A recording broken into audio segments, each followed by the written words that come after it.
My people, welcome back to the channel. Welcome to Batala FC. We are within with 4 days to go. Countdown definitely within.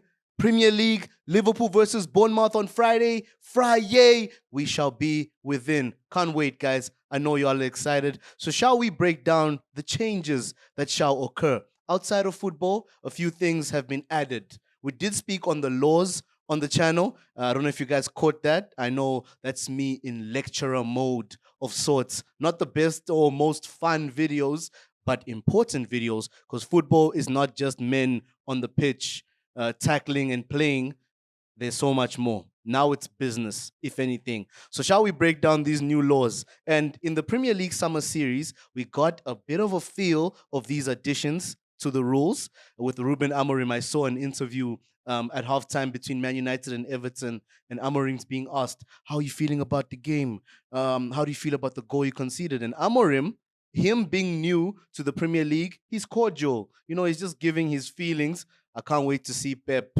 I can't wait to see Pep at Turf Moor losing 1-0 at halftime. Hey, shall we break down the laws so I can give context to what I'm saying, guys? So, new features in the Premier League for the upcoming season. Halftime interviews with players or managers. So, certain players, when it's halftime, you're going to the tunnel, and will they be late for the team talk because they're being interviewed by a journalist? Good question. Will the manager lose 30 seconds to a minute answering questions from a journalist? Some managers will be struggling at halftime. They need to immediately just get into that locker room and talk to their players. So that's why I'm asking the question. I have to ask the question.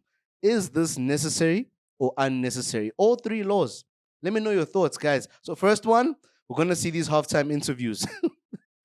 I'm laughing because there'll be moments where you're receiving an upset as a manager. You visit the Everton Stadium, and David Moyes is cooking you at halftime as Slot or Maresca even. Let me not be biased. And then you have to answer these questions at halftime. How are you going to feel as a manager? You just want to get in there and get your team sorted out. But you're here having to answer, yeah, we could do better. It's tough. It's tough. Interviews with players who get subbed off. I think that's a bit more okay.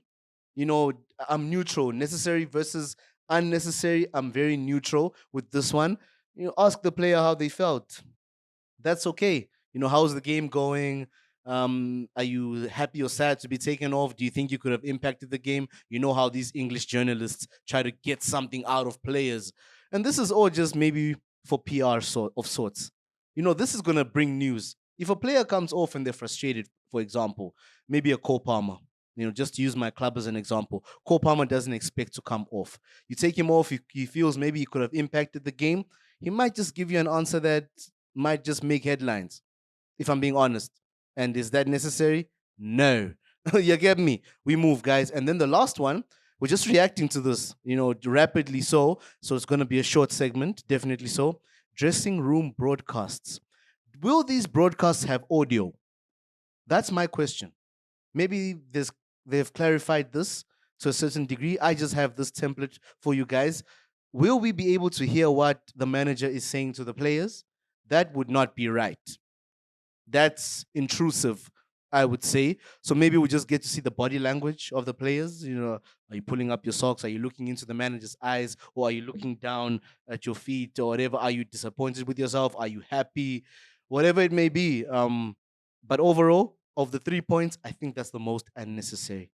We don't need to be seeing these broadcasts of the dressing room, guys. We'll see the players on the pitch. They're footballers. You don't need to experience their emotions. A player walks in to the locker room. What if they kick something? Headlines. England is just trying to get headlines, in my opinion, overall. More talk, more transfer talk, more everything talk. No, game week 1, a certain player kicked the something in the locker room, and that's caused tension all the way through to game week 10. Here we are now, and the players even on the bench. Welcome to England. Welcome to the Premier League. It's not make sure. It's too. It's not make sure. The league we love. We'll be back in 4 days with more drama. Um, why is there nothing regarding VAR here? Yeah? Why are we not seeing VAR broadcasts? Eh? Half time. Let's hear what the VAR guys are saying. How did we do in that first half? Did we do well? Huh? Is the fourth official doing it right? Are we needing to pitch in and throw our opinion more often than not? Yes, referees critiquing referees would be nice. I would appreciate that. Also, I heard that we might get what we got at the Club World Cup in terms of the referee announcing their decision after going to the screen of sorts. You have to announce to the stadium. That would be good. That would be good. Also, that offside technology that we've had in other competitions, La Liga had it over the last 2 seasons. Remember, it came in at the World Cup. Was it the World Cup or the Euros? One of the two. It it actually like saves time in terms of offside traps and identifying whether a part of a player's body is in an offside position, and we can just keep the game going. That's also a good one, and I think now it will be better and more effective coming into the new season. So these additions, good or bad, necessary or unnecessary to you guys? Let me know your thoughts, y'all. I've enjoyed this. Always good to talk about some new stuff, but is it necessary stuff? Let's get it, y'all. Blessings, my people.